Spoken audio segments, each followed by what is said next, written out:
I know what you are thinking. I am recording this in February 2024.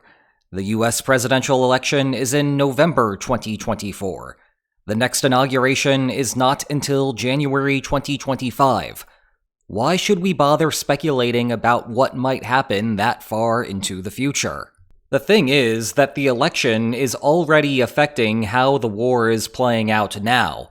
Or maybe it isn't, and that is even more puzzling. Or maybe it was, but that was last summer.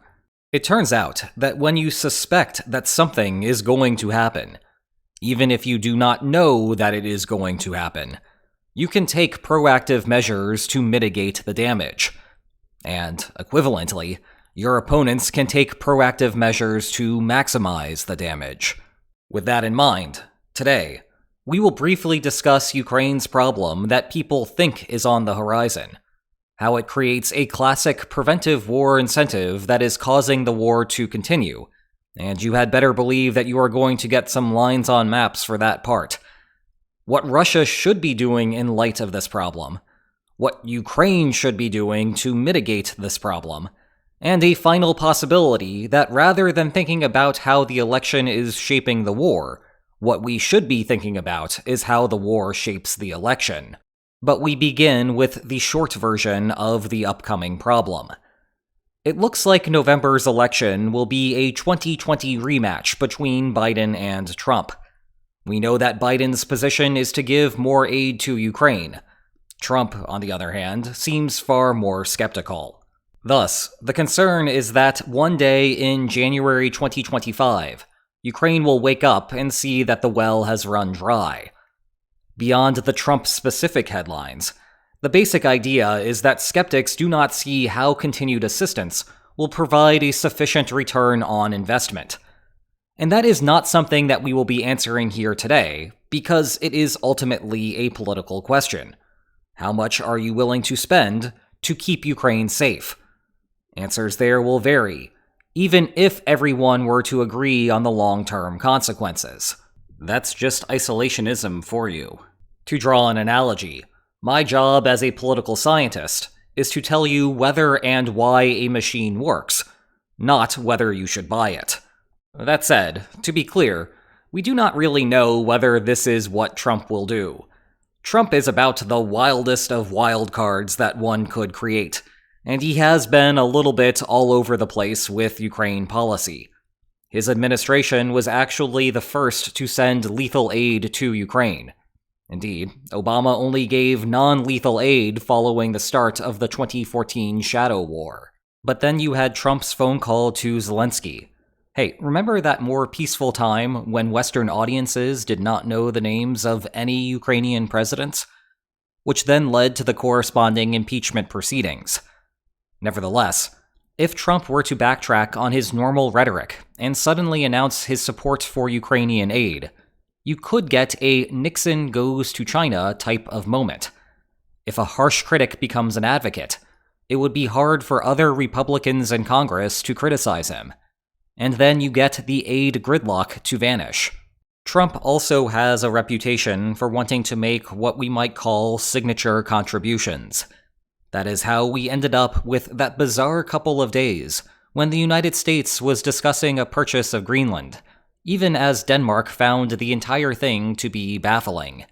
A historical parallel would be Reagan's efforts to ramp up military spending and bankrupt the Soviet Union, which is still a mark of pride for Republicans 35 years later. More recently, Trump has used his influence to kill a deal in the House of Representatives, where Democrats wanted to concede issues on immigration and the border in exchange for Ukraine aid.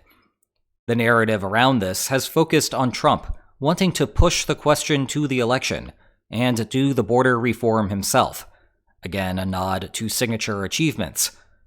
But that principle could also, in theory, extend to Ukraine. Kyiv, for its part, seems ready to pitch Trump on this, though whether those efforts will be successful is another question. Oh, and there is a more meta problem as well.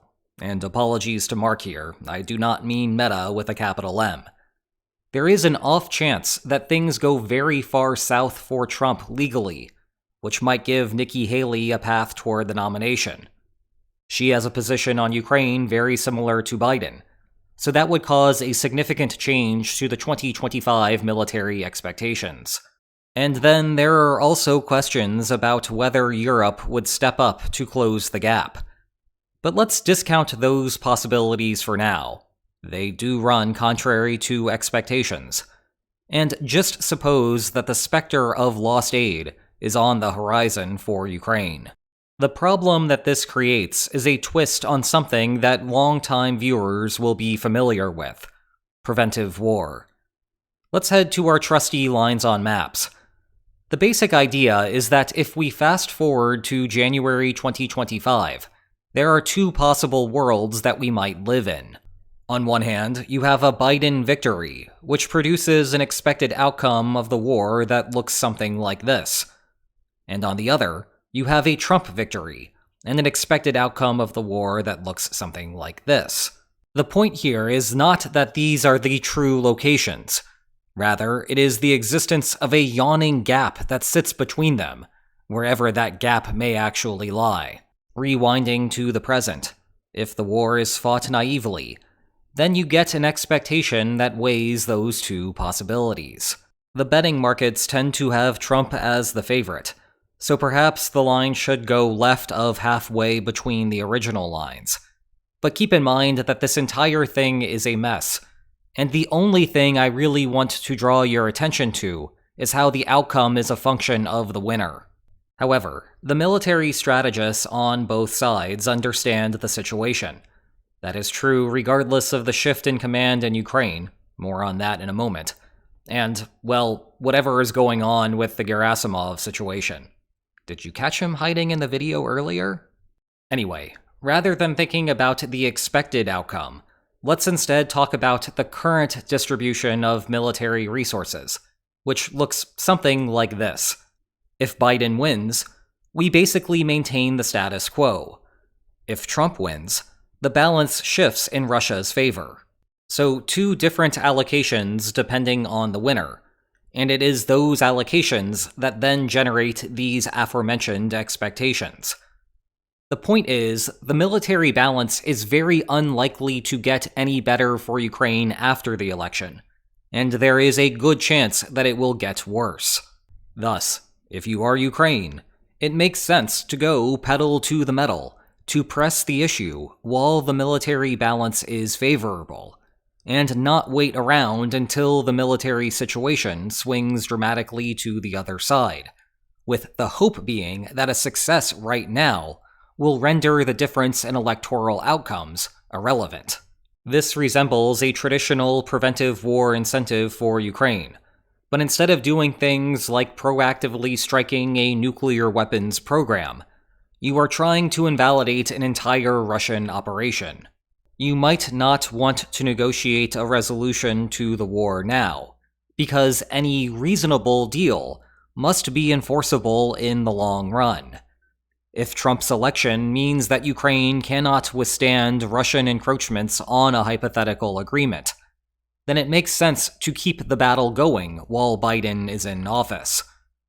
Meanwhile, the Kremlin's incentives are reversed. Delay, delay, delay. And then delay again. And then when you think that you are done, delay some more. After all, you will do no worse if the war is decided under Biden's watch. But there is the opportunity to do better under Trump's. Okay, let's take all of those expectations and compare them to what we are actually observing. And for Russia, despite our earlier discussion, it is basically doing the opposite strategy. All of the focus is on push, push, push, particularly along the Avdiivka front.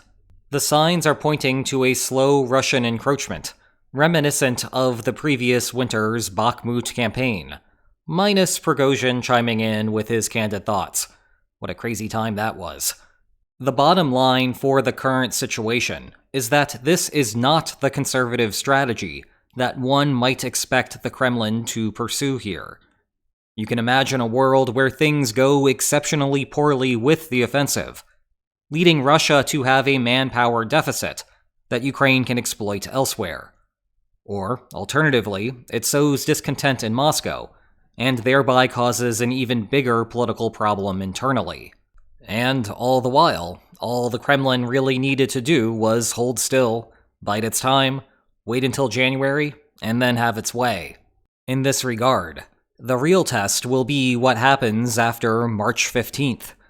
That is the first day of the 2024 Russian presidential election, and, in perhaps a foreboding coincidence, the Ides of March anniversary of the fall of Caesar.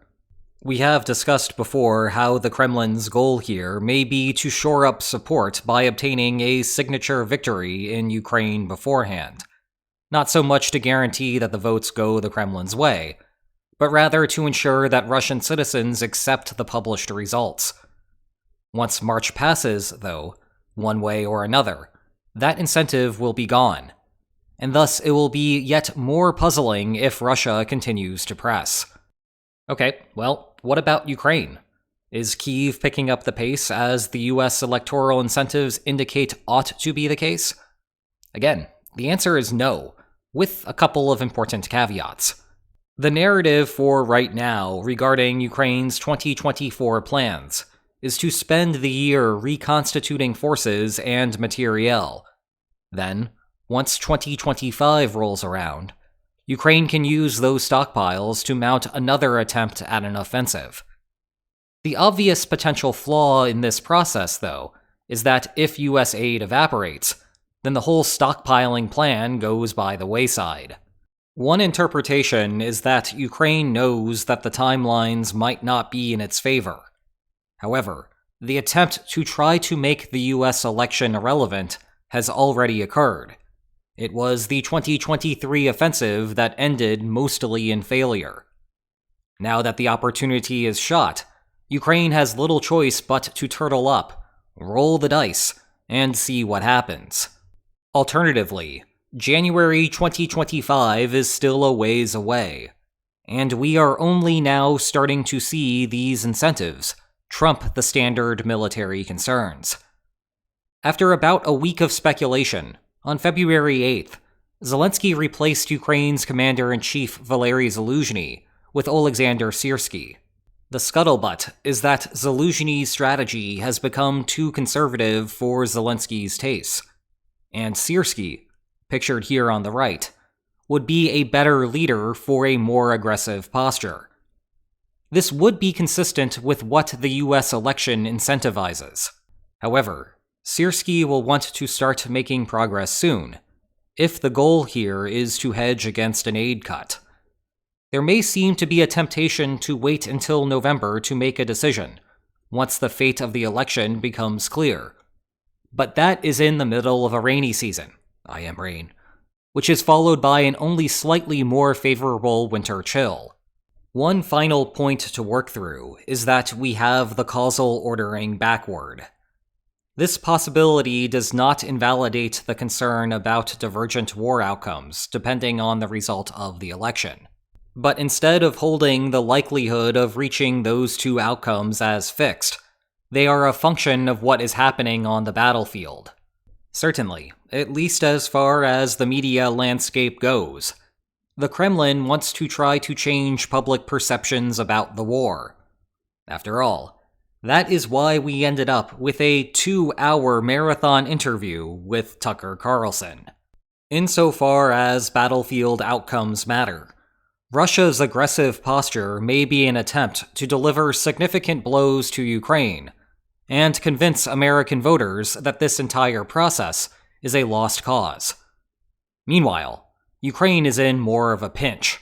Still limited by a shortage of ammunition, it is showing what can be done with relatively few resources, attacking Russian infrastructure hundreds of kilometers away, and clearing Russian ships from the western parts of the Black Sea, as if to show what more could be done with some additional financial investment. There are two problems with this argument, though. First, it is not clear that either side is doing a good job here. If Russia recklessly pushes forward, there is no saying that the plan won't backfire spectacularly.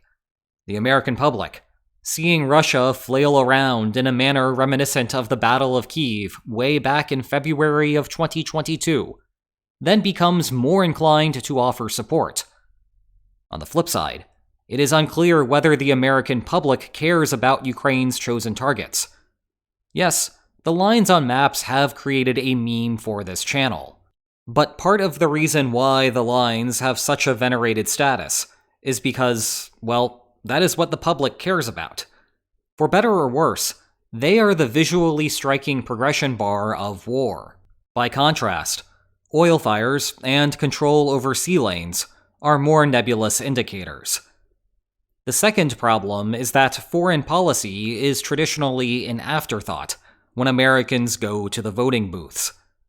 There is a reason that the phrase, "It's the economy, stupid," is ingrained in every single presidential candidate's mind. The military tends to be stuck back here. That would be the back seat. You would have to turn back decades of time until you reached the point where disagreement about an ongoing war was a major policy issue. Even the 2004 election, when the insurgency in Iraq was a major policy issue, the debate between Kerry and Bush was more retrospective. That Bush had fumbled the 2003 invasion and was an American liability, and that Kerry was an indecisive flip-flopper. Notably, the latter argument won out. However, part of the reason for this is because the major candidates rarely diverge on foreign policy issues, like the way they do on domestic ones.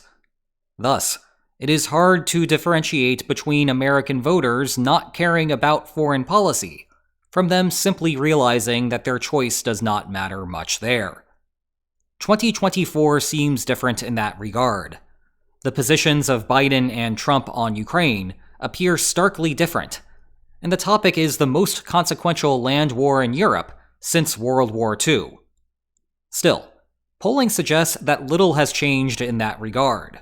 An October 2023 Bloomberg survey of swing state voters showed that 39% ranked the economy as the top issue for the upcoming election.